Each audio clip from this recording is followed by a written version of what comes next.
existe um banco diferente de todos os outros. O Banco do Microcrédito, que produz, orienta e gera renda. O Banco da Agricultura Familiar, que cuida e alimenta toda uma nação.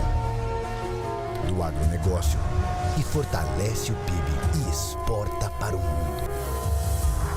O Banco das Pequenas, Médias e Grandes Empresas, que empregam e fazem a economia girar. O Banco da Infraestrutura, que constrói pontes e abre caminhos. Da energia limpa, que protege o futuro do planeta. Da inovação, que cria soluções para o dia a dia. O Banco da Cultura, viva, dinâmica, pulsante. Da geração de renda, com 58 bilhões de reais investidos que influenciaram na geração de milhões de empregos. Isso é bom para todo mundo. Eleito Banco de Desenvolvimento do Ano da América Latina. Não é qualquer banco, é o Banco do Nordeste. Governo Federal. Não! A gente não vai desistir, a gente não vai abaixar a cabeça para quem ameaça nossa soberania. A gente não vai deixar de usar o Pix é nosso, é de graça e tá do lado de todo brasileiro. A gente não vai sossegar vendo você pagar mais impostos do que os super ricos, que pagam nada ou quase nada. A gente não vai deixar que a fome volte a assombrar. Sim, a gente vai seguir. A gente vai sim. Bota comida na mesa com Bolsa Família e o recorde de empregos. A gente vai sim. Se posicionar pela paz quando houver guerras. A gente vai sim. Garantir com pé de meia que o jovem siga na escola, faça o Enem e se torne universitário. A gente vai sim. Lutar do lado das nossas empresas que exportam e levam a força do nosso trabalho para o mundo inteiro. A gente acredita sim em um país forte e independente. Um país que diz não pros privilégios e sim pra justiça social. Eu digo sim ao povo brasileiro. Governo do Brasil do lado do povo brasileiro. Ao povo brasileiro. Governo do Brasil do lado do povo brasileiro. Ao povo brasileiro. Governo do Brasil do lado do povo brasileiro. Ao povo brasileiro.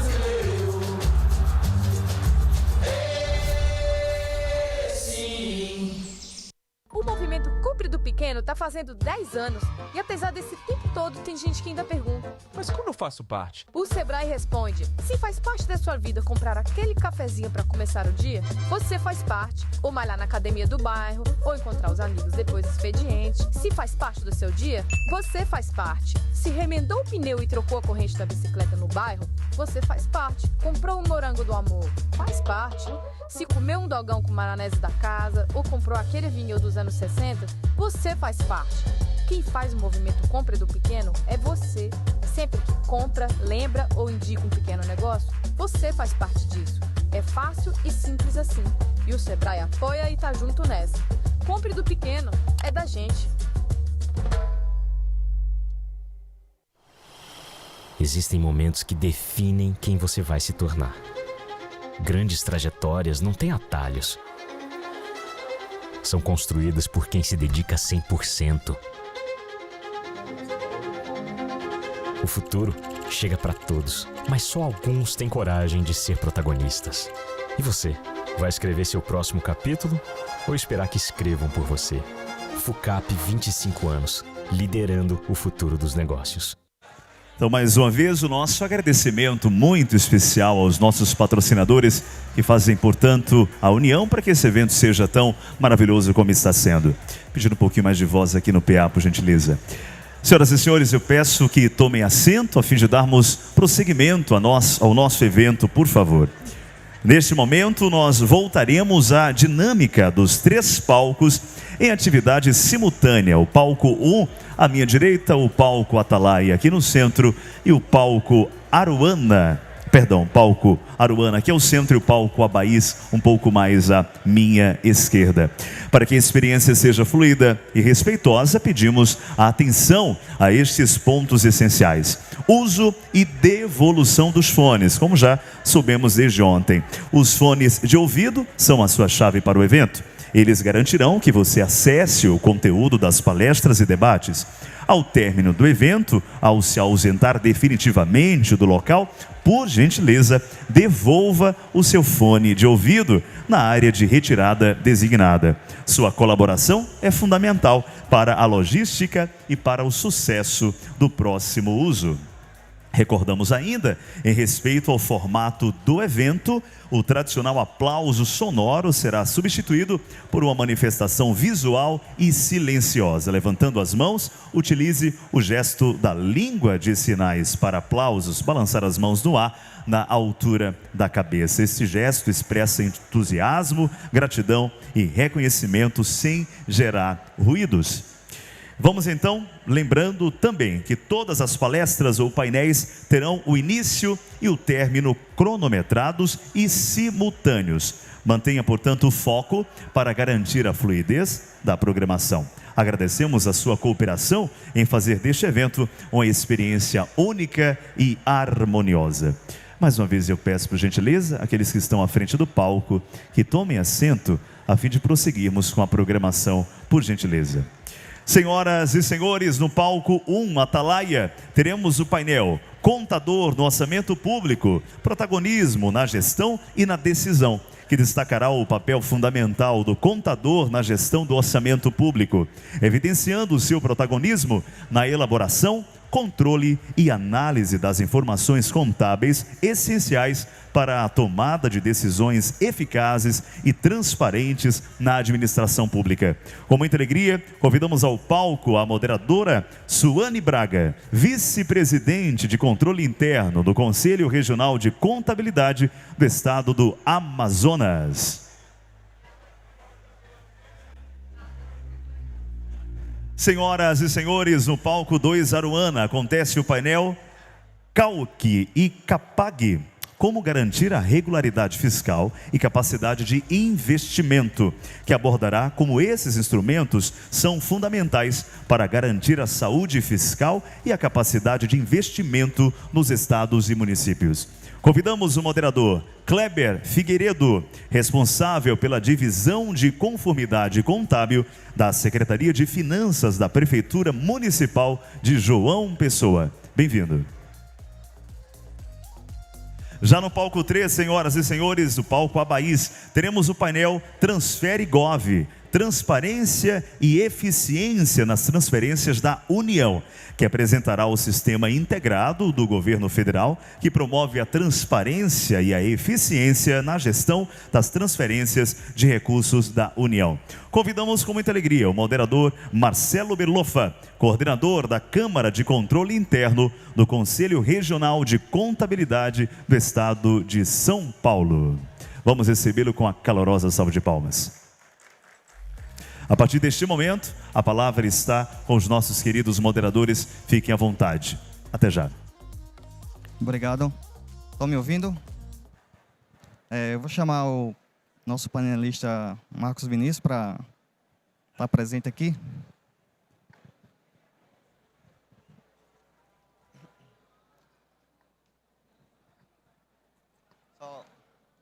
Seja bem-vindo. Eu soube que você é baiano, né? E os baianos eu tenho uma grande admiração aqui. Marcos Vinícius, seu xará ali também, né? Pernambuco também, ali o Weber Wesley. Tem vários profissionais aqui, Marcos, da contabilidade, e a gente está em casa, né? É um evento 100% da área pública e um tema bastante importante também, né? Que a gente vai discutir aqui, que é o CAUC e o CAPAG, né? Esses dois indicadores, né? O CAUC nasceu em 2012, com poucos itens, e hoje praticamente tem 26 itens, né? No seu rol de informação. E tanto o CAUC como o CAPAG, eles se unificam, né? Então, assim, para você ter o CAUC, todos os itens atestados, e para você ter o CAPAG, você precisa ter o CALC em dia, né? E também o CAPAG, ele também tem a questão também do ranking, né? Então, assim, tem várias exigências nos municípios, né? Então, a sua palestra é justamente para que a gente consiga, né, ter esses desafios. Para a gente começar, eu vou colocar aqui a temática, né, CALC e CAPAG, como garantir a regularidade fiscal e a capacidade de investimento, né? Vou ler seu currículo aqui. Marcos Vinícius Cunha dos Santos, é mestre e bacharelado em Ciências Contábeis, analista técnico de Contabilidade Pública da CNM e membro suplente da CTConf. Atua nas áreas de Contabilidade Pública, Gestão Fiscal, Controle Interno e Contas Municipais, com experiência como controlador interno em municípios baianos.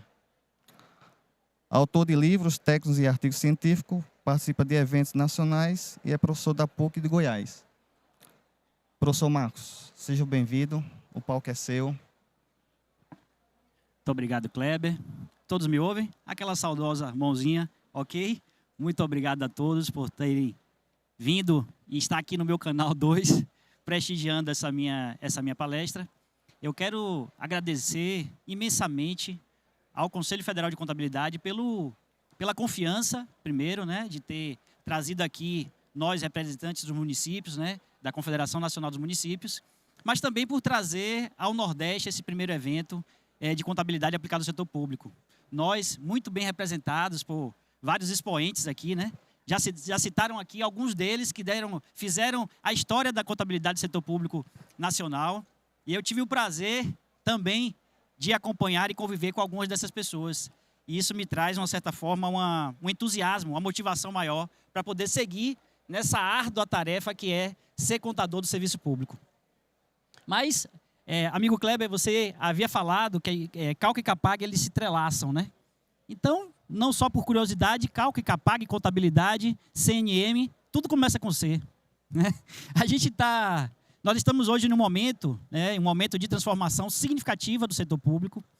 E antes de começar a minha palestra, a gente precisa fazer esse recorte de como a contabilidade tem se modificado para poder a gente cada vez mais se aproximar daquela reforma do Estado que foi proposta lá atrás. Que o Estado precisa ser eficiente, que o Estado precisa ser eficaz, né, que o Estado precisa ser econômico, que ele precisa buscar parceria com outros organismos.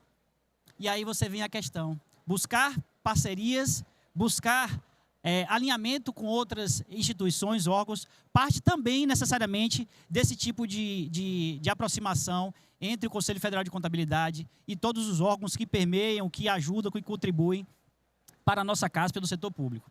Especialmente também agradeço aqui à Secretaria do Tesouro Nacional, que de uma forma bem sábia tem demonstrado compromisso em ouvir os municípios e trazer a realidade municipal para dentro das normas. Mas a gente ainda tem um gap. Temos um gap, sim, entre o que está sendo produzido de normas e esse entendimento do nosso contador público municipal.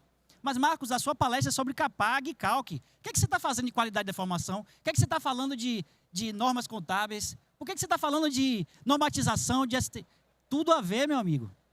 É tudo a ver. Porque se você não tem requisitos confiáveis, consistentes, fatalmente a sua contabilidade vai ser descredenciada. E a gente ainda não aprendeu a falar nem com o gestor público, nem com os nossos pares ali dentro do município. A contabilidade ainda está naquela caixinha fechada do contador guarda-livro. Me perdoe pela forma, né, de expressão, mas o guarda-livro que está ali no seu cantinho, repleto de processos, que hoje já não são mais físicos, mas esses processos eletrônicos, eles nos trazem, de uma certa forma, um esquecimento sobre essa gama de oportunidades que nós temos da contabilidade para poder interagir e proporcionar informação de qualidade, e a gente acaba se esquecendo disso. Então, nosso tema foi esse: como garantir a regularidade fiscal e a capacidade de investimento. Garantir é uma palavra muito forte, né? Garantir é atestar, né? Garantir é cumprir. Então, o profissional contábil teria essa oportunidade, essa capacidade, a capacidade aqui no termo objetivo, de garantir CALC e CAPAG. A reflexão é bem importante. Em que pese metade dos itens do CALC se referirem à nossa contabilidade do setor público, muitas delas a gente não tem em gerência. Por quê? A gente trabalha sobre aquele tripé, já conhecido na faculdade. Reconhecimento, né, amigo Sandoval? Reconhecer que o fato contábil ele altera o nosso patrimônio, ele provoca alteração que deve ser espelhada.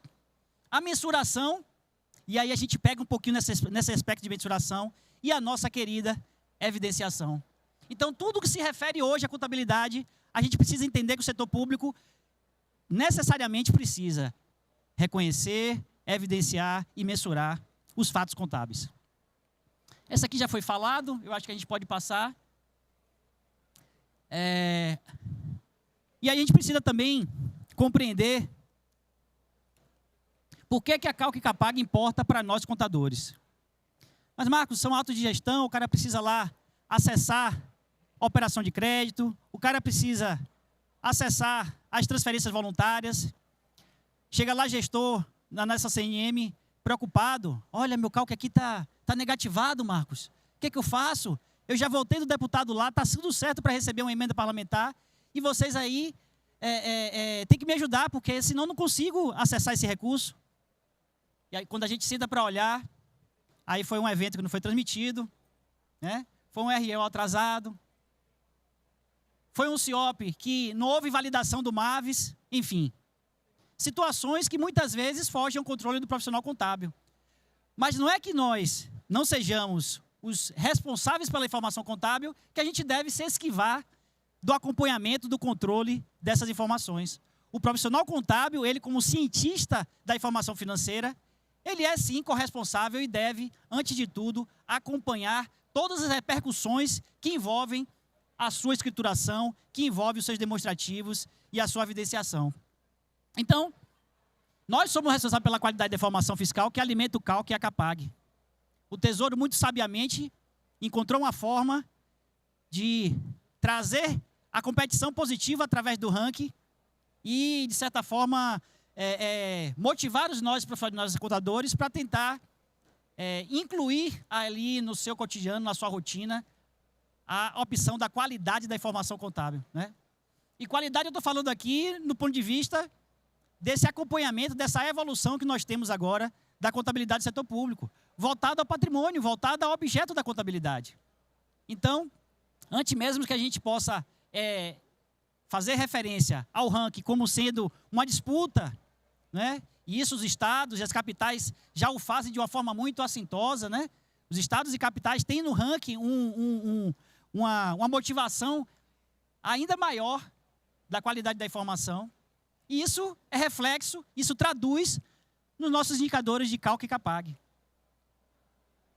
O setor privado, anos-luz à frente no que se refere a KPI, né? Procedimentos de avaliação, né? Indicadores. Você tem lá o EBITDA, você tem outros instrumentos para fazer avaliação de resultado. E o setor público a gente tem o quê? A satisfação da sociedade. A satisfação da sociedade, né? Um cumprimento com os nossos objetivos, o cumprimento com os nossos requisitos de políticas públicas. Há também inconsistências contábeis que podem bloquear recursos, impedir convênios e contratos de repasse. De fato, muitas das inconsistências refletem aqui no Calc e na Capag, e a gente nós somos diretamente os responsáveis por essa inconsistência. Indicadores da Capag refletem diretamente a integridade dos registros contábeis. Estou aqui com diversos profissionais do setor público que eu conheço, que têm no seu cerne a qualidade da informação, né? Empresas contábeis consolidadas, que têm como referência a qualidade. E elas não deixam escapar nunca de que a integridade dos registros é condição número 1 de suas empresas.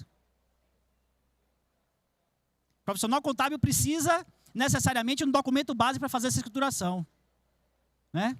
Em alguns casos até podendo responsabilizar o gestor, né, pelaquela informação não repassada. Mas se a gente tem compromisso com a integridade dos registros, a gente precisa registrar o fenômeno. Muitas vezes esse fenômeno prejudica o gestor, de uma certa forma, prejudica o município, de certa forma, mas a gente tem como referência a nossa contabilidade muito normatizada, muito segmentada, mas que precisa do olhar muito atento de nós, profissionais contadores. E o contador é o guardião da governança fiscal, garantindo conformidade e transparência. ninguém mais do que nós temos consciência de que a governança fiscal, ela é traduzida por meio dos demonstrativos contábeis, ela é traduzida por meio do acompanhamento da conformidade e da transparência que os relatórios contábeis proporcionam. Sem a contabilidade qualificada, não há sustentabilidade fiscal e nem planejamento real. A gente tem hoje uma referência de que contabilidade qualificada, quer dizer, antigamente, perdão, era aprovar conta, né, professor Marcos?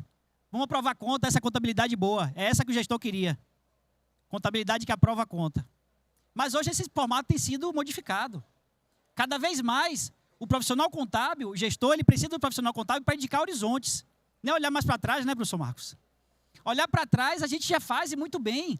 O nosso orçamento, as nossas demonstrações, já fazem muito bem esse papel.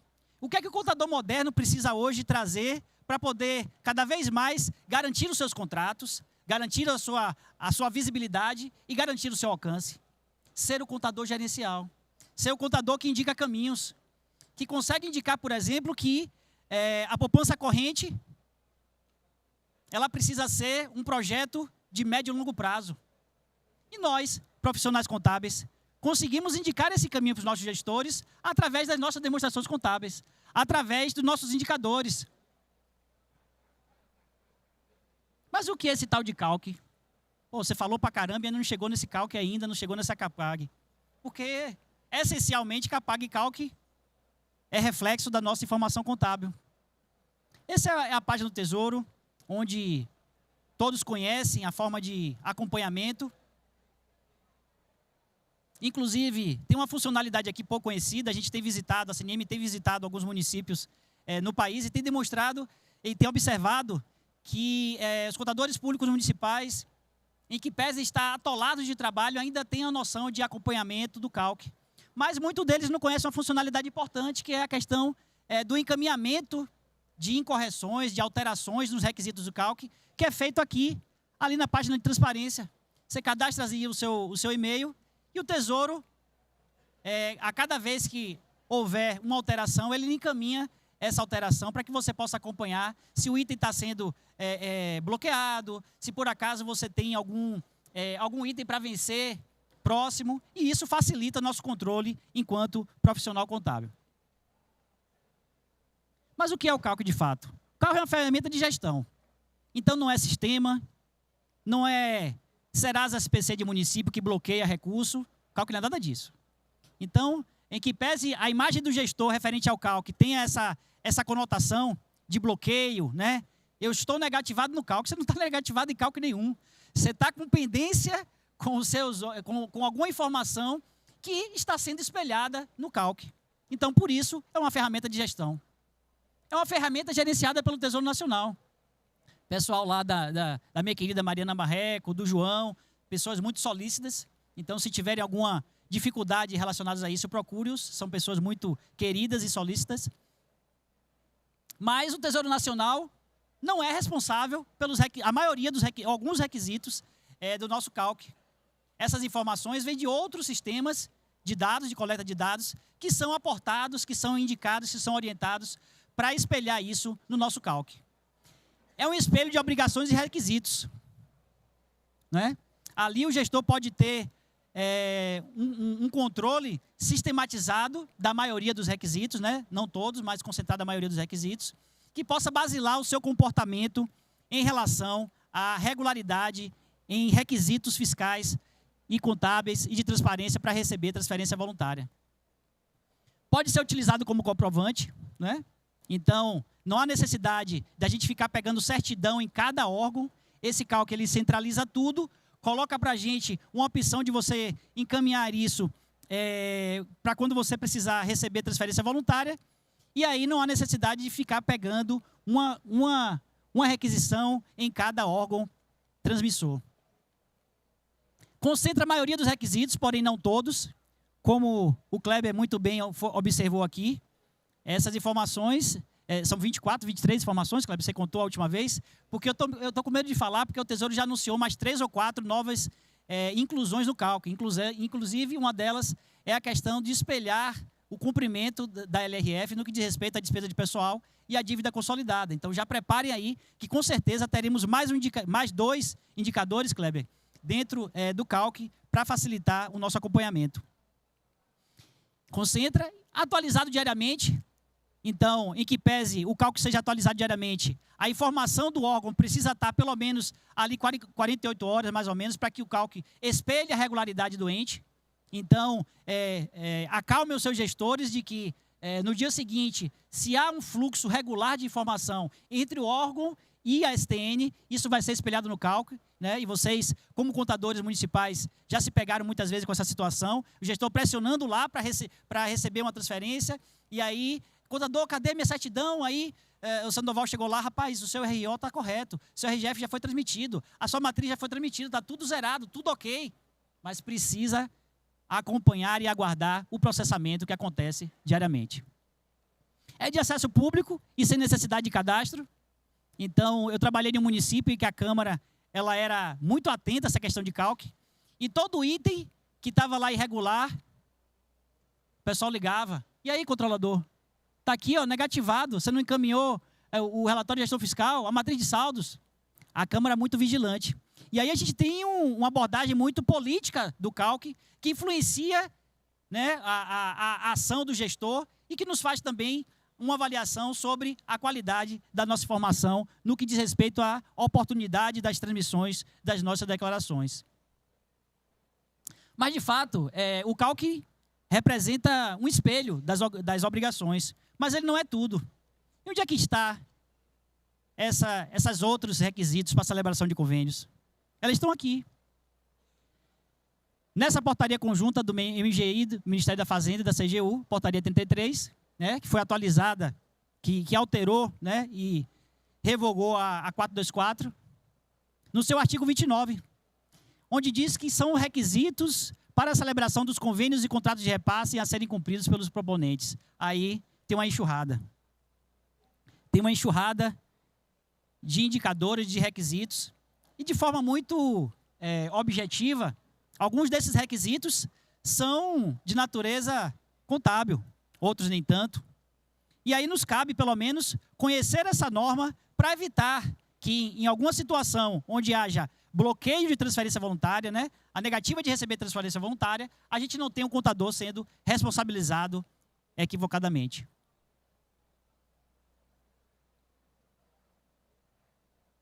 Tem uma travadinha aqui. Esse é o nosso glorioso cálculo. A gente fez um recorte, né, não tão detalhado, então vocês vão ver aqui que existe ali o 3.2 que é do réu, mas ele não está detalhado com CIOPS. Mas para a gente observar aqui a alteração promovida pela Instrução Normativa número 8, essa de 2025, que trouxe para a gente mais alguns requisitos. Requisitos esses que são muito importantes e muito delicados para o setor público, especialmente para municípios, viu, Kleber? A gente tem aqui alguns requisitos que são de difícil atendimento se a gente for pegar ao pé da letra o que diz cada exigência. A exemplo do CIAFIC, né? A exemplo do nosso CIAFIC. Quem de vocês aqui já implementou custos no município, no estado ou no órgão onde é contador? Levante a mão. Eu queria que você estivesse aqui agora, professor Marcos, para você olhar para trás e verificar a quantidade de pessoas que levantaram a mão. Eu acho que eu não conseguiria fazer assim ó, com a mão, viu? E é dessa forma a gente caminha.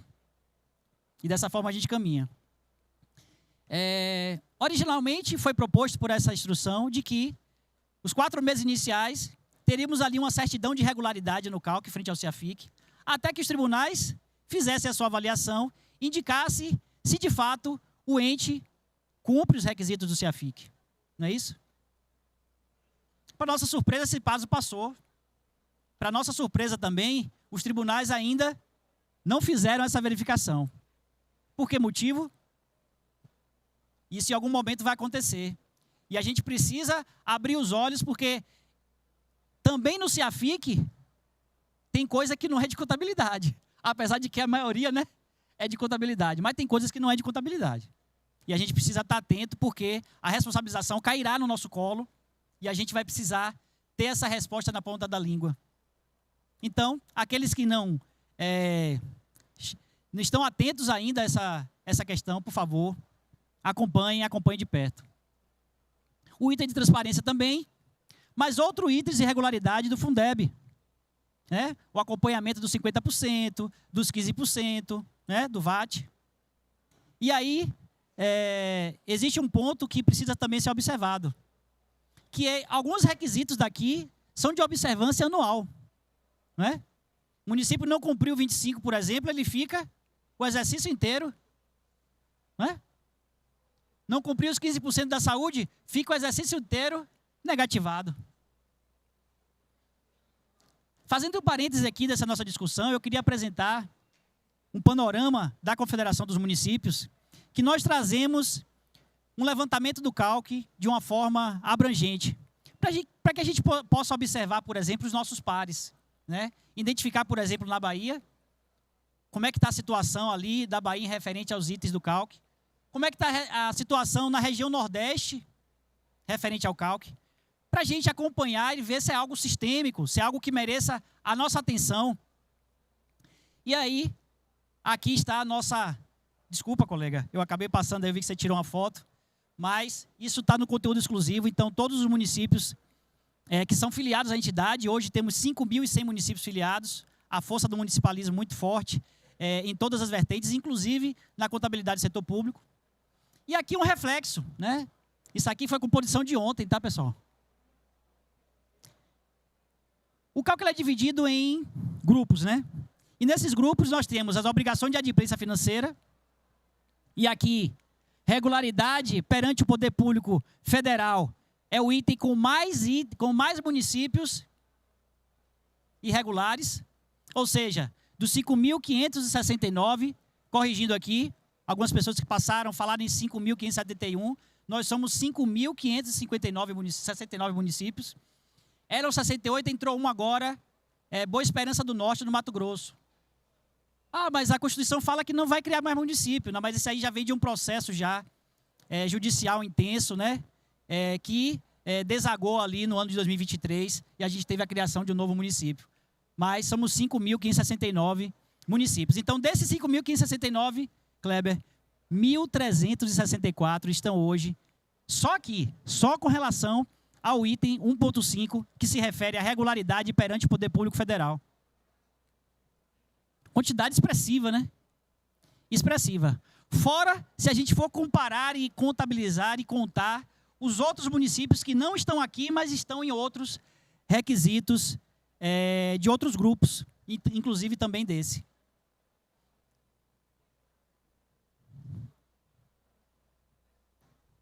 Se por outro lado a gente observar os requisitos do item do grupo 3, nós temos ali 1.300 municípios, 1.100 municípios também, no item 3.2, 3 e 4, que se refere às obrigações de encaminhamento ali do nosso relatório resumido da execução orçamentária, dos anexos da educação e da saúde. Mas, Marcos, aqui não há como a gente cumprir essa obrigação se a gente não fizer ali uma interlocução, uma integração, né, com a educação, com a saúde, porque não só de informação financeira vivem esses relatórios. Esses relatórios vivem também de informações de número de alunos, né, de matrículas, enfim. E isso influencia diretamente a nossa regularidade no CALC. No item 4, se refere a adimplemento de obrigações constitucionais e legais. Temos aí também 150 municípios mais ou menos irregulares e 438 municípios irregulares no item 4.2 de Previdência. E no grupo 5, que trata do cumprimento de limites constitucionais e legais, nós temos aí o item 5.6 e 5.7 como de maior repercussão, são os itens ali da aplicação mínima da complementação da União no Fundeb e também a regularidade na aplicação dos 50%. Como eu disse, essas são as nossas fontes de informações, Kleber. Esses são os sistemas que alimentam o nosso CALC. Mas aí, cabe mais uma reflexão. Meu amigo Sérgio, contador, referência no estado da Bahia. Em algum momento pensou isso aqui. Marcos, as informações financeiras, elas advêm de uma mesma estrutura, de uma mesma base, que é a matriz de saldos hoje. Completamente vinculada, alinhada, informações da conta contábil, mais informações complementares, que permitem a gente, por exemplo, desenvolver vários indicadores, várias informações, sem intervenção humana, sem precisar eu ficar fazendo montagem de relatórios, não é? Mas por que essa informação que vem da matriz não pode alimentar esses outros sistemas? Por que o profissional contábil precisa, ao tempo todo, ficar alimentando o CIOP, SADPEM, não é? O CDP, lá? Né? A gente já está num processo de evolução importante, mas a gente ainda não chegou nesse patamar. Um patamar que nos permita, por exemplo, dar folga ao profissional contábil, especialmente de município de pequeno porte, para que ele faça o processo de contabilidade gerencial, para que ele se aproxime do gestor e consiga ali dar o seu toque especial à municipalidade, né? Ó, meu amigo, vamos por aqui, vamos reduzir poupança aqui, vamos aumentar a poupança aqui, vamos melhorar nossa liquidez ali. E de que forma eu vou fazer isso? Aí você vai trazer a sua dívida consolidada, a sua receita corrente líquida. A Michele falou aqui das oportunidades que temos para alavancar a receita, né? Falamos de diversas oportunidades de alavancar a receita aqui, que são importantíssimas para os indicadores da Capag. Mas para a gente ter essa folga de interpretação, para a gente ter esse compromisso de fazer uma contabilidade gerencial, a gente precisa folgar também de atividades meramente operacionais. É fato que em algum momento, esse momento vai chegar, e eu espero que próximo, que a gente possa chegar para uma máquina e dizer, registre para mim aí o empenho, né, Clístenes? Registre meu empenho aí, meu amigo. Meu empenho é esse. E a máquina faça todo o restante. E aí o profissional do contábil ficou aonde, o profissional contábil? O executor, meramente executor, ficou para trás. Mas o gerencial, aquele que pensa, vai ficar onde? Se todos não conhecem a história do Henry Ford, né? Rapidinho, acho que dá tempo, né, Kleber? A gente contar um pouquinho. Tinha uma pessoa que trabalhava na empresa dele, lá no alto, né, da sua empresa, parado, perna para cima, de sandália, bermuda. Aí um consultor fez, cara, Henry, qual o caso aqui? O cara fica lá em cima, de sandália, de bermuda, só olhando aqui a montagem. É o cara que mais ganha na empresa. Qual o caso? Ele falou, amigo, deixa eu te falar uma coisa. Para a gente criar, para a gente pensar, para a gente orientar caminhos, a gente precisa de tranquilidade, a gente precisa de calmaria e a gente precisa estar com a visão do todo. Coisa que aquele cara lá em cima está fazendo. E se a gente ficar nesse afã de empenhar, liquidar e pagar, amiga Lisa, onde é que a gente vai chegar nesse profissional gerencial? Nunca. E a gente vai poder indicar ao gestor qual é o caminho melhor para ele chegar da Capag? Não vai. Porque a gente está empenhando, liquidando e mandando remessa para o tribunal. Né? Então, cabe aqui o meu chamado para que a gente possa cobrar, e a CNM tem feito um trabalho muito bacana em relação a isso, né? Temos um grupo de profissionais contábeis que representam o país inteiro, né? O nosso Conselho Nacional de Contabilidade Municipal, conselho esse que tem levado algumas propostas, tanto à STN quanto aos tribunais, referentes à nossa contabilidade aplicada ao setor público. Inclusive, uma delas é que a gente possa cumprir uma orientação, até do governo federal, de a gente desburocratizar as informações financeiras e poder seguir numa linha de simplificação das informações contábeis. Como eu disse, o nosso CALC visto como SPC, Serasa, né, dos municípios, e para a gente receber as nossas transferências voluntárias, a gente precisa estar em dia com eles. Mas aí o que é que não é o CALC? O CALC não é órgão, mas um extrato de requisitos. CALC não é Capag, né? Não se trata de uma informação que a gente venha a ter uma ingerência sobre as informações que são ali trabalhadas. O CALC não é de regularização imediata, o CALC não escreve o ente, mas sim o órgão de origem que controla a fonte da informação, isso eu já comentei. O CALC não cria novos requisitos, os requisitos estão naquela portaria que eu falei.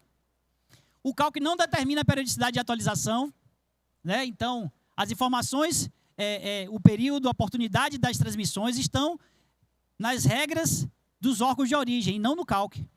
E o CALC não bloqueia a transferência obrigatória, constitucional, legal, apenas as voluntárias. Isso aqui parece ser muito simples, mas a gente recebe sim lá na Confederação alguns gestores preocupados com isso. Marcos, eu não vou receber o meu FPM. Por quê, prefeito? O meu CALC está negativado. Não, prefeito, vamos devagar. Isso prova, mais uma vez, uma informação tão simples como essa, de a gente não sabe se comunicar com o gestor e não sabe se comunicar com nossos pares. Ele só vai lembrar de você quando a emenda for sair e está lá negativado. Pois é, e esse cálculo ele tem várias usabilidades, né? São vários stakeholders atentos às informações do cálculo. Os nossos gestores, prefeitos e demais gestores, para saber se o município está apto a receber ou não. E aí, estou ok, meu amigo, estou regular. O secretário de Finanças e Fazenda, óbvio, acompanhar as pendências financeiras. Nós, contadores públicos municipais ou estaduais, que são os principais operadores do CALC, já disse aqui que são vários os itens que nós somos os principais responsáveis. A equipe de planejamento e orçamento verifica se os itens são ligados às exigências legais. Os secretários das pastas, né, muito atentos também para monitorar os próprios índices e acompanhamentos. Os procuradores municipais, que atuam com pendências jurídicas. E aqui cabe aquele parêntese, onde na chegada da gestão, na transição, a gente observa algumas pendências herdadas de gestões anteriores, e aí o gestor, por algum motivo, não toma aquela decisão que deveria. E isso rola para o restante do ano, e muitas vezes o profissional que está chegando pega aquela herança maldita, né? Que não consegue desenvolver, não consegue desenrolar, justamente porque não há um compromisso da alta cúpula da gestão em tomar as devidas providências, né, necessárias para a gente poder seguir com a regularidade, seguir com as oportunidades, né, com o nome do município limpo perante os órgãos repassadores. Auditoria e controle interno, que utilizam o cálculo como ferramenta de alerta e investigação. E aqui eu acho que a maioria das vezes é o controlador interno que acompanha de forma geral o cálculo. Cidadãos, jornalistas e pesquisadores que utilizam o cálculo para acompanhar a regularidade, fazer análise, formar e exercer o controle social. Mas quem de fato perde com a inadimplência no cálculo? Quem de fato é o principal perdedor nessa história do município não estar com o cálculo irregular? É o nosso município, é o nosso cidadão, né? Fica sem a construção da creche, fica sem a construção da UBS, não há recurso para fazer pavimentação, não há recurso para a segurança pública, em que pese ser responsabilidade constitucional do Estado. A gente precisa também informar isso, porque aí o gestor chega ávido de políticas públicas, quero fazer, quero acontecer, e a gente, calma, meu amigo. Isso aqui é com o Estado, sua responsabilidade primordial é essa aqui. Assistência social, mobilidade urbana, meio ambiente, cultura e lazer. Sequer há oportunidades de a gente fazer investimento próprio. A gente tem um investimento hoje exclusivamente mediante essas transferências voluntárias e operações de crédito, né? O município não faz investimento com recurso próprio. E quando o fazem, é aquele alvoroço, né? Coloca uma plaquinha lá, né, Fernando? Executado com recursos próprios. Que beleza, né? O gestor é bem visto. Mas se você pegar por trás ali aquela obra, você vai ver a figura do profissional contábil, que lhe permitiu, por exemplo, acompanhar fonte de recurso, né? Nosso marcador contábil, origem e aplicação. Olha, amigo, aqui você tem saldo, vem para cá, vamos executar dessa forma aqui, que aqui você consegue gerar poupança, e lá na frente você pode sim, por que não, fazer uma obra com recurso próprio, né? Fazer um calçamento com recurso próprio, mas ainda está muito longe da maioria dos municípios brasileiros, e a gente sabe disso lá na Confederação.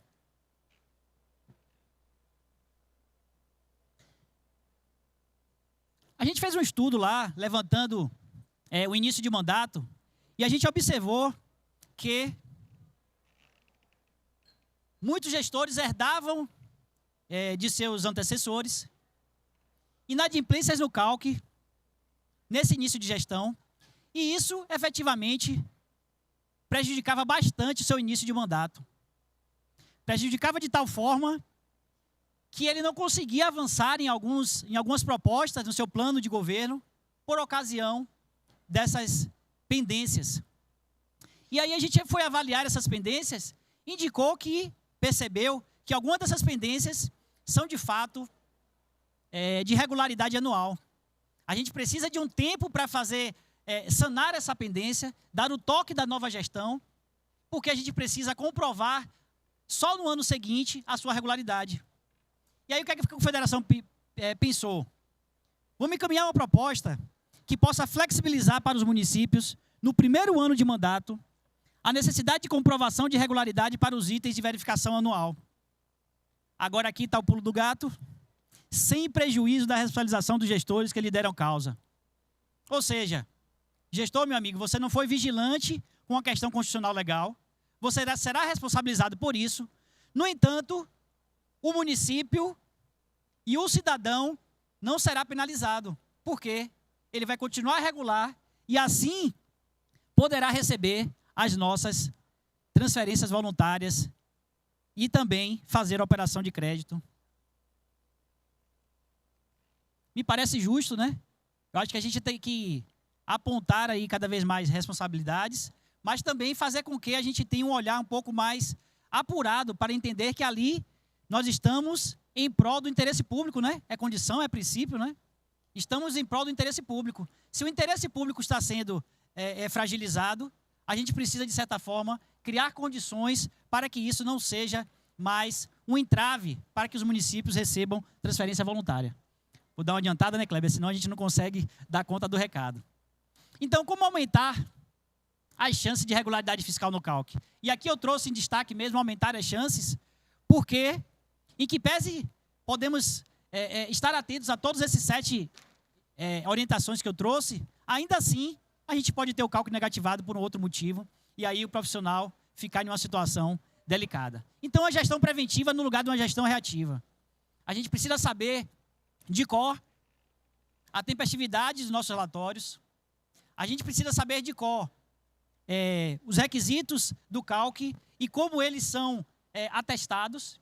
E a gente precisa de saber, então, quem proporcionará as informações que serão objeto do atendimento ao CALC. Então, se eu sei que o meu setor da Secretaria de Educação é responsável pela validação do MAVES, em hipótese de alguma, eu posso desconsiderar ele no meu planejamento de acompanhamento do CALC. Porque ele será responsável, por exemplo, se o município vai ou não receber uma transferência voluntária. Integração entre áreas e setores, isso é fundamental, é básico. Observância dos calendários e rotinas de fechamento. Compromisso com a qualidade da informação contábil e fiscal. De novo, Marcos, essa qualidade da informação contábil e fiscal, sim. Qualidade essa que a gente precisa orientar também quem não é contador, para provar para ele por que eu, tendo conformidade contábil, eu tenho integridade de registros, eu tenho confiança da população do controle externo, do controle interno, né? Se por acaso a gente chegar em um momento em que municípios e estados possam receber aplicações de terceiros, possa, por exemplo, colocar suas ações em bolsa de valores, com certeza eu estaria validando, né, as informações contidas na matriz, nas informações da nossa contabilidade do setor público do estado de Goiás. Referência, nota A, mais de 5 anos com nota A, garantindo a qualidade da informação. Claro, existem algumas informações que são objetivas, identificar se há ou não a informação, mas existem informações que são validadas substantivamente, né? O professor Vitor falou aqui do teste da auditoria substantivo. Avaliar se aquela informação, ela se sustenta. Se aquela informação, ela confere com as técnicas de contabilidade, que elas conferem com as normas contábeis, né? E estão espelhadas de forma correta nas nossas DCASPs, né? Cultura de transparência pública diária e atualizada, uso de checklists mensais pelos responsáveis e gestores e um controle rigoroso dos limites e índices. Né? E a CAPAG? A CAPAG é capacidade de pagamento, é óbvio. Mas essa capacidade de pagamento do setor público tem outra conotação, né? Tem outra conotação. antes de falar de Capag, a gente precisa entender o nosso cenário. Nosso cenário é de que há uma pequena participação de investimento com recursos próprios, né? De fato, isso é o que ocorre, com exceção de alguns municípios. Está todo mundo fazendo investimento com base em transferências. E aqui, transferências, essas voluntárias, né? Ditas com discricionalidade daquele que repassa, né? Onde há possibilidade de contingenciamento. Alta rigidez orçamentária e com muita vinculação. Nossa, como é pesado para o gestor que quer fazer diferente.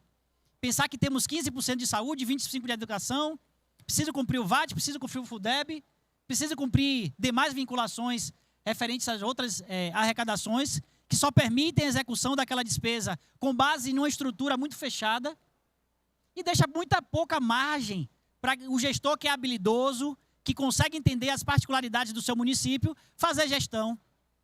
A gente recebeu um gestor lá, recentemente, na Confederação, que ele estava pintando a escola 6 vezes, Sérgio. 6 vezes no ano, ele pintava todas as escolas para cumprir limite. Isso é eficiência que a reforma do Estado nos orientou? De forma alguma. Não é? Isso é econômico? De forma alguma.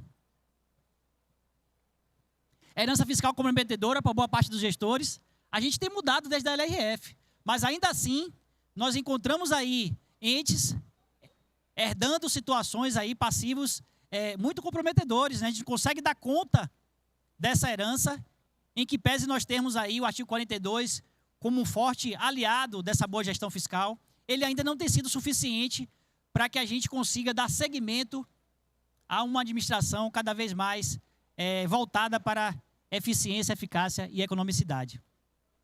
O ciclo político com efeito sobre a capacidade institucional. Quando a coisa começa a dar certo, a gente muda o gestor, muda todo mundo dentro do município. E isso tem reflexões diretas sobre a nossa Capag, né? Porque é alguém que não vai saber orientar, é alguém que não vai saber acompanhar, é alguém que talvez não saiba como melhorar os indicadores. E aí, recentemente, né, vocês não tiveram a oportunidade de acompanhar, acompanhem. Recentemente, o Tesouro fez uma observação aí sobre os deles, né? Vamos blindar aqui o nosso. Então, vamos criar condições para não ceder aí de forma muito abrangente. Estou finalizando, Kleber, desculpa. Para a gente poder fazer o debate. Capacidade institucional, a gente blindou os deles para evitar essa fuga de profissionais de qualidade dentro dos municípios. Aumenta as operações de crédito e concessão de garantias para as entes municipais. E aqui a gente vem tratando o que é a Capag. Sistema de avaliação de saúde fiscal. Calcula o risco de crédito dos entes subnacionais, e aqui os subnacionais em destaque, porque a gente não gosta muito na Confederação tratar como subnacional, porque entendemos que há ali uma relação de dependência, e eu acho que não é isso que a nossa Constituição estabelece, né? A professora Diana esteve aqui e ela é muito defensora dessa observação para que a gente possa tratar os entes de uma forma igualitária. E por isso, quando a gente falar em repasse de FPM, a gente não está falando de dependência, carência, e sim, né, de distribuição.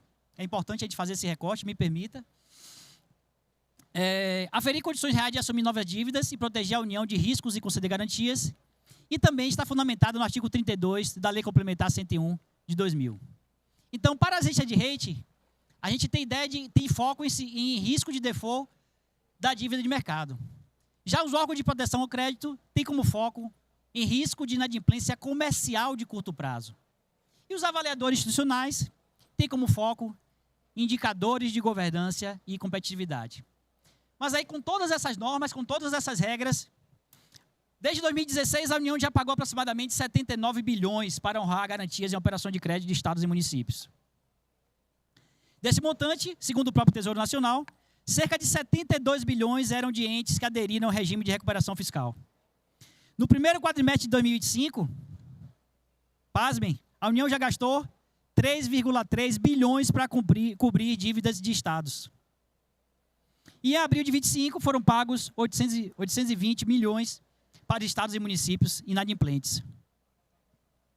E aí o Tesouro começou a apertar esse cerco para evitar que isso acontecesse. E aí, essa está uma série histórica de como é que foi montado esse Capag, como foi pensado. A gente tem um início ali em 97, uma coisa muito mais manual, feito ali nos bastidores da Secretaria do Tesouro, uma forma muito ainda rudimentar, mas com avaliações muito importantes sobre o resultado primário, resultado corrente, crescimento anual relativo à receita tributária real. Mas a gente chegou em um momento ali em 2012 com uma observação, um olhar um pouco mais apurado no que diz respeito a endividamento e capacidade de geração de poupança própria. A gente percebeu que para o Tesouro era importante que a gente tivesse indicadores que demonstrasse não só a realidade ali, um reflexo do momento, mas que a gente tivesse um olhar um pouco mais de compromisso, né, de esforço fiscal de estados e municípios em garantias, né, das suas operações de crédito. E aí, já com a portaria de 2017, a gente já trouxe essa divisão em 3 indicadores, e em 23 tivemos a mudança do índice de liquidez para um índice de liquidez relativa, trazendo uma análise ali sobre não só a liquidez pura, mas relativa em relação à sua receita corrente líquida. Então, o município de São Paulo, por exemplo, que tem o seu colchão aí, não só a relação entre receita e despesa, mas sim um colchão um pouco maior, baseado na sua RCL, e não apenas seca, né? Aqui está a referência aos indicadores, né? O endividamento, que mede o tamanho proporcional da dívida. A poupança corrente, que mostra o esforço fiscal do Estado ou município em relação à economia de recursos. E aí também há uma oportunidade bastante interessante para avaliar anos anteriores, né? Então você tem ali 50% do ano anterior, mas também observando, analisando os 2 últimos exercícios pretéritos, de modo a gente perceber o caminho que está sendo dado a esse compromisso. Aqui a forma de cálculo desses indicadores. A gente tem como referência o nosso relatório de gestão fiscal, a nossa DCA e o nosso relatório resumido da execução orçamentária. Então, por isso, é tão importante que o profissional contábil tenha atenção especial na montagem dos seus relatórios fiscais, porque eles serão base para a gente montar e calcular a nossa CAPAG. Notem também que nessa classificação há um certo compromisso com a questão de endividamento. O endividamento, para que o município seja nota A, ele precisa necessariamente ter um endividamento com nota A. Fora isso, ele não conseguirá ter a nota CAPAG A e, consequentemente, perderá ali um score por isso. Uma recente pesquisa que eu fiz, a gente percebeu que ainda tem muito município sem condição de receber aval da União, porque não tem nota suficiente na CAPAG. Cerca de mais ou menos 50% ali, né, de C para baixo, não teria condição hoje de fazer a operação de crédito com aval da União, porque não tem nota CAPAG. E aí, muitas vezes, a gente percebe que não há só indicadores que não satisfazem a nota CAPAG. Mas aí também há um certo descompromisso do profissional contábil também em indicar quais indicadores o município, o ente, tem dificuldade em cumprir. E aí, esse gestor, preocupado com essa situação, esquece que tem na nossa contabilidade ferramentas para a gente indicar caminhos, orientar soluções, e vai pegar depois a operação de crédito sem aval da União, com prazos mais curtos, taxas mais longas. E aí alguns recortes, né? Fazendo essa pesquisa para trazer a minha apresentação, eu percebi que, em pese a gente ter dificuldade, investimentos públicos já é 80% feito por estados e municípios. A gente tem crescido nisso. E é importante a gente abrir os olhos para o como há de oportunidade para nós, profissionais contábeis, tratarmos desse tema com um pouco mais de atenção. Aqui dos PVLs aprovados por tipo de interessado, a gente vem em uma variação muito expressiva ao longo dos anos, mas em 2025, até hoje, a gente tem que 20% dos PVLs dos municípios foram aprovados, 20% dos PVLs aprovados, do total de PVLs aprovados, 20% foram de municípios. Eu vou dar uma finalizada aqui, Kleber, porque eu acho que a questão do horário foi bem apertada para a gente poder discutir. Mas a ideia é, Calc e Capag, como o profissional contábil pode contribuir com a garantia da regularidade fiscal e a capacidade de investimento? Ao invés de como garantir, como esse profissional contábil ele pode contribuir. Então, retorno a palavra para você, Keller, para a gente fazer uma discussão aí por volta de 15 minutos e não perder esse espaço de diálogo, de debate envolvendo o tema. Muito obrigado a todos. Muito obrigado. Obrigado, professor. A gente retratou aí, né, o Calc e a Capag estão em evidência, né, nesses momentos de crise fiscal que nós estamos enfrentando. Ali um indicador que eu vi, que você trouxe vários indicadores aqui para nós, né? E esses indicadores aí justamente retratam a nossa situação hoje, né? A gente tem ali na parte dos PVL 26%, não é, de capacidade, e a questão também dos gargalos que existem na questão do Calc, né? A gente está hoje com aproximadamente 26 itens do Calc, e a gente tem muitos municípios também pequenos, né? E nesses indicadores aí, o que eu vejo, por exemplo, aquela questão da publicação do atestado do Siconf. Nós que somos de município, né, a gente poderia tratar isso como uma forma de melhoria, tirando aquela parte de atestado de publicação, porque a gente já homologa o REREL e a EGF. E o Siconf já tem essa informação lá para a sociedade. Então, bastaria a gente divulgar isso para a sociedade onde consumir aquelas informações de publicação homologada. Então, seria um item a menos, né? A questão também dos gastos de pessoal, educação e saúde, que tem lá no REREL. E quem faz a matriz pelo rascunho, a gente tem que digitar aquelas informações. Mas o pessoal lá da educação, que informa aquelas informações, já vai estar lá no portal aquelas informações de indicadores de educação e saúde. Então, a gente duplica essa informação digitando, o pessoal publica lá e a gente também informa lá. Então, essa duplicidade também dificulta a vida do profissional, né? É uma questão para a gente discutir. Mas, onde eu quero chegar? Um desafio para os pequenos municípios. O Calc ele tem a parte de previdência, a parte de transparência e a parte contábil, né? São vários setores. Então, eu considero também o Calc, como tem um conjunto de sistema, é um CIAFIC, né? Tem vários setores que colocam essas informações para a sociedade. Então, qual seria, assim, para você os desafios, né, para os pequenos municípios que a gente tem aqui no Brasil, sobre essa ótica, né? Os desafios são diversos, viu, Kleber? Os desafios são diversos. Mas o principal deles, na verdade, realmente é a valorização da qualidade da informação enquanto valor, de fato, para a contabilidade, né?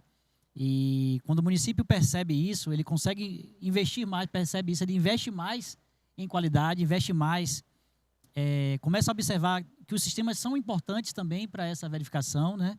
Então, ele acaba tendo uma visão mais completa do todo, que não só é identificar requisitos, mas sim da qualidade da informação contábil para que ela transpareça e dê integridade aos registros que são colocados lá e são espelhados no Calc. Então, é mais uma visão assim, de acompanhamento do gestor, né? Valorizar a contabilidade enquanto ciência da informação para indicar caminhos e essa ideia de que o sistema hoje, principalmente com o advento do CIAFIC, ele é extremamente necessário para dar essa segurança para nós, profissionais da contabilidade, e isso necessariamente se espelhar no Calc e na Capag. Eu tenho aqui uma pergunta de um participante, certo? Que eles, andando aqui, né, no evento, o Calc evoluiu muito, mas ainda é visto como uma lista de obrigações punitivas. Como transformar... Peraí.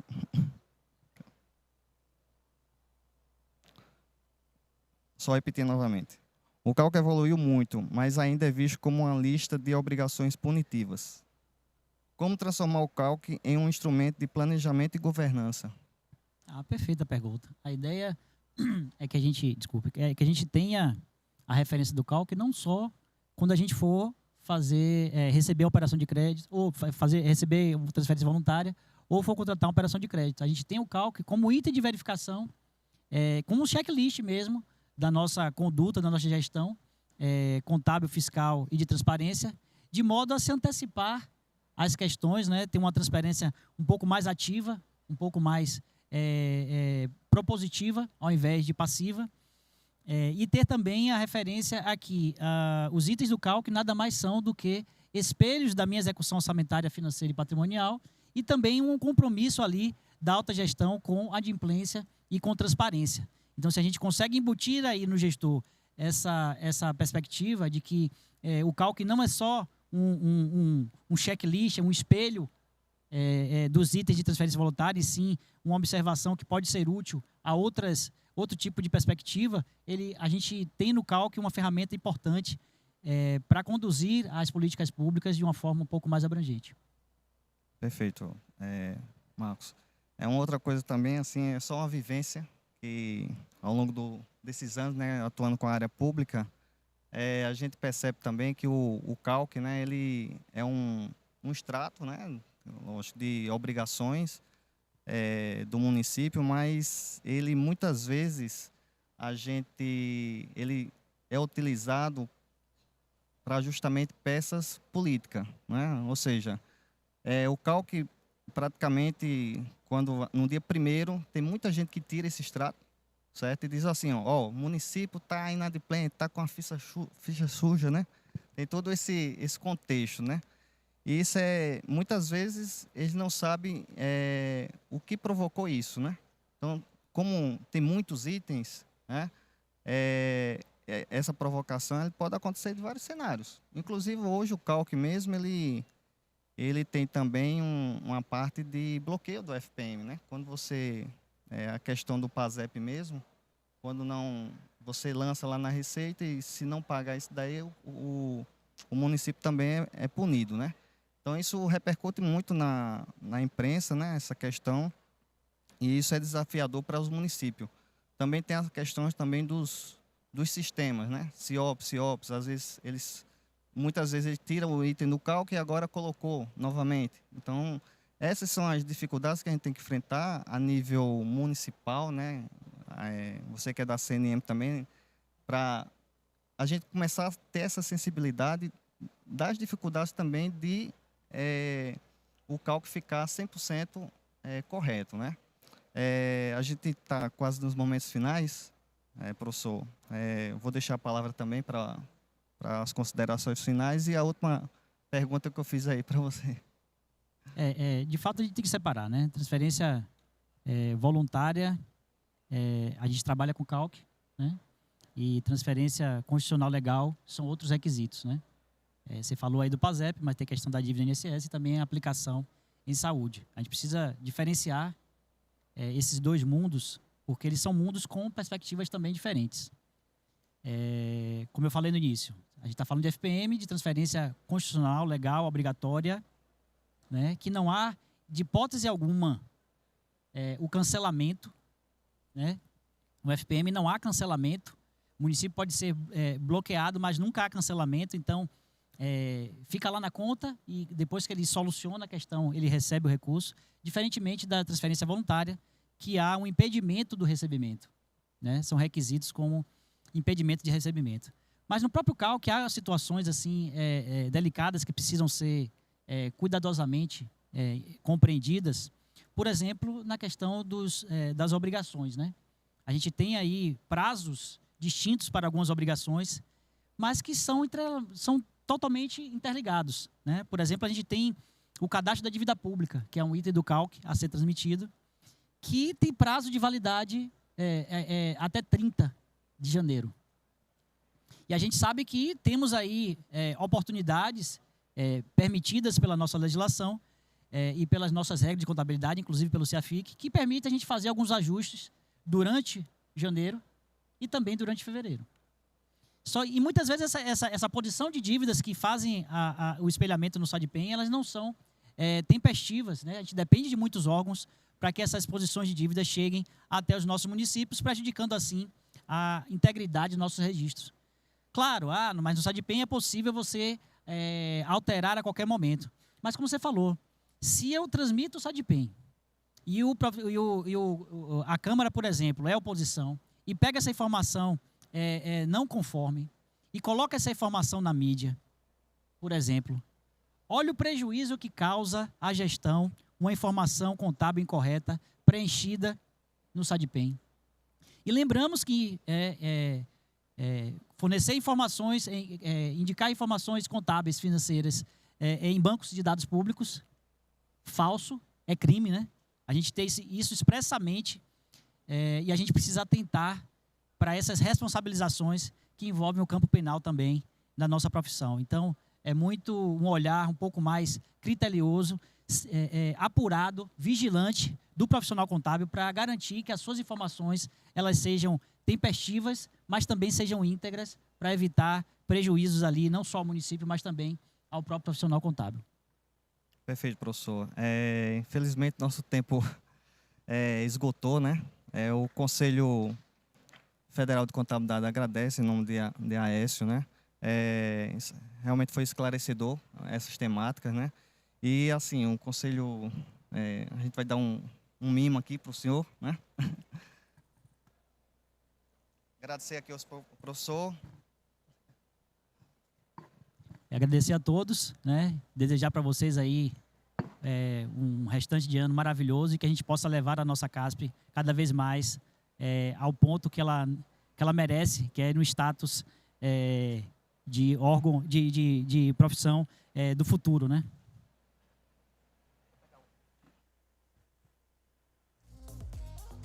Muito bem, muito obrigado aos nossos painelistas, moderadores, esses painéis maravilhosos, muito obrigado, viu? Gratidão.